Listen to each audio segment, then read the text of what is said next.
আমরা আমাদের সবার ব্যক্তিগত স্থান থেকে কর্মব্যস্ততায় একদম ডুবে থাকি। আসলে যতটুকু সময় পাই, ততটুকু যদি আমরা এরকম সুন্দর একটা প্রাকৃতিক পরিবেশের মধ্যে বা সুন্দর একটা নদীর পাড়ে বসে কাটাই, তাহলে সেই সময়টুকু আমাদের সোনালি অতীত হিসাবে রয়ে যাবে। আসসালামু আলাইকুম এভরিওয়ান। আমরা কিন্তু বরাবর ঘুরে বেড়াই এখান থেকে সেখানে। পরন্ত বিকেলে খোলা আকাশের নিচে বসে যদি পানির মধ্যে দুই পা ডুবিয়ে দিয়ে প্রাকৃতিক পরিবেশটা উপভোগ করা যায়, এর থেকে সুন্দর দৃশ্য মনে হয় না আর হবে। আজকে কিন্তু আমরা পরন্ত বিকেলে ঘুরতে বেরিয়েছি নদীর পাড়ে। আসলে নদীর পাড়ের ঘোরার যে একটা মজা, তারপরে হচ্ছে আনন্দ, সেই বিষয়ে আজকে কিছু টিপস শেয়ার করব। সেটা হচ্ছে এই যে দেখো, আজকে বিকেলে বেরিয়েছি। নদীর পাড় তো এমনিতেই সুন্দর থাকে, কোলাহলমুক্ত। তারপরে ক্ষুদ্র আকারে ভেসে আসা পানির ঢেউয়ের যে শব্দ, সেটা কিন্তু আমাদের হৃদয়কে প্রশান্ত করে দেয়। তো তোমরা কিন্তু অবশ্যই তোমাদের বাড়ির আশেপাশে যদি কোথাও এরকম সুন্দর প্রাকৃতিক পরিবেশ থাকে, সেটা কিন্তু উপভোগ করতে ভুলবে না কখনোই। তো আমরা আজকে যে বেরিয়েছি তখন কিন্তু আকাশটা মেঘলা ছিল। হঠাৎ করে দেখলাম এখানে যে জিলাপি ভাজা হচ্ছে একেবারে গরম গরম, যেটা দেখে জিভে জল চলে আসছে। বললাম যে চলো তাড়াতাড়ি আমাদের গরম গরম জিলাপি খেতে হবে।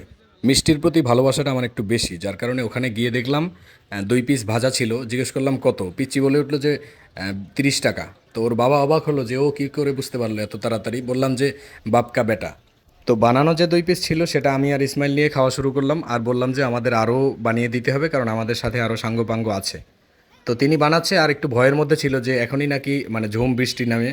তো বৃষ্টি নামলে তো সমস্যা, কেননা তিনি হচ্ছে দোকানের বাইরে দোকানটা দিয়েছে।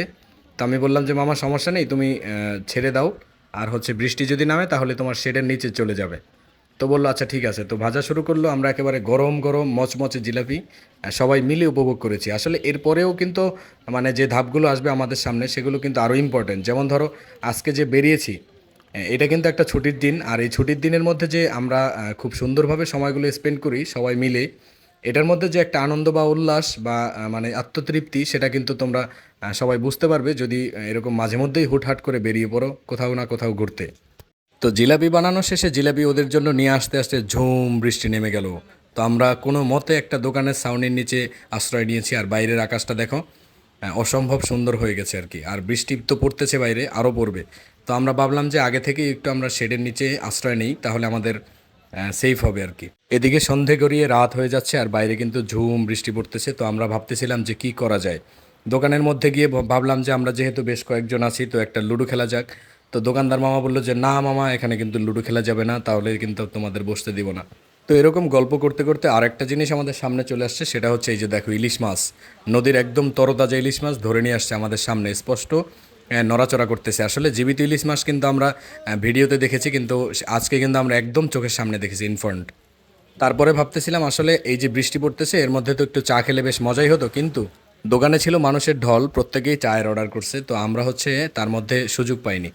তো চায়ের সুযোগ না পেয়ে আমরা কিছু ওখান থেকে নিয়ে খেয়েছি, আর ভাবতেছিলাম আসলে আমরা আজকে সিঙ্গারা খাবো। সিঙ্গারা পুরি মানে যে যতদূর খেতে পারে। এই যে দেখো, মেঘুলো বাজারে প্রচণ্ড পরিমাণ বৃষ্টি হচ্ছে, ঝুম বৃষ্টি। এই বৃষ্টিতে যদি আমরা সবাই মিলে ভিজতে পারতাম, তাহলে অসম্ভব সুন্দর একটা ফিল পেতাম। তো আজকে হচ্ছে ভেজা যাবে না, কারণ আমাদের কিন্তু এমনিতেই ঠান্ডার সমস্যা। তো এই ঠান্ডার মধ্যে যদি ভিজি, তাহলে কিন্তু আমাদের ঠান্ডা পিছু ছাড়বে না। তো আমরা কিন্তু এখানে সবাই হাসি খুশি, সবাই কিন্তু প্রিপারেশন নিচ্ছি হচ্ছে এখন আমরা 5 টাকা দামের সিঙ্গারাপুরের একটা প্রতিযোগিতা লাগবো, যে কে কত দূর খেতে পারে। তো আমরা কিন্তু চলে আসছি দোকানের দ্বার প্রান্তে, যদিও আমরা পরিবেশটা ভালো থাকায় ছাতা সাথে করে নেইনি, যার কারণে কিন্তু আমরা রাস্তা পারাপার করতেও সমস্যা। তো এই যে দেখো, এখানে হচ্ছে সিঙ্গারাপুরি। তো আমি গেলাম অর্ডার করতে ওখানে। তো আমরা অর্ডার করছি, আসলে বেশিও খাওয়া যাবে না। প্রথমে ভেবেছিলাম যে একটা চ্যালেঞ্জ হবে, পরে ভাবলাম যে না, এগুলো বেশি খেলে আমাদের তো এমনিতেই আমরা প্রত্যেকেই গ্যাস্ট্রিকের রুগী। তো গ্যাস্ট্রিক কিন্তু আমাদের একেবারেই মানে সর্বনাশ করে দিচ্ছে বরাবর।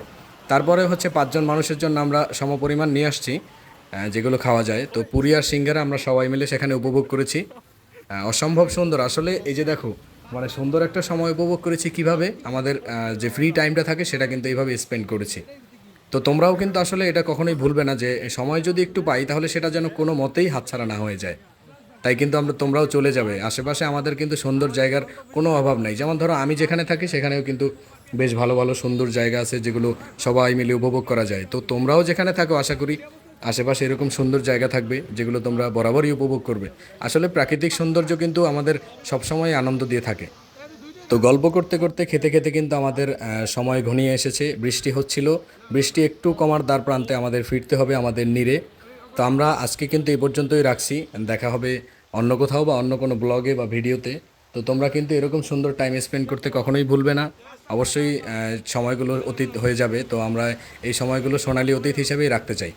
তো সেই সুবাদে তোমরা কিন্তু অবশ্যই মানে ক্ষুদ্র ক্ষুদ্র সময়গুলোকে অবহেলা না করে আমাদের বাড়ির পাশে ঘাসের উপরে যে শিশির বিন্দু রয়েছে তার সৌন্দর্য, সেটা কিন্তু মোটেই আমরা অবহেলা করব না।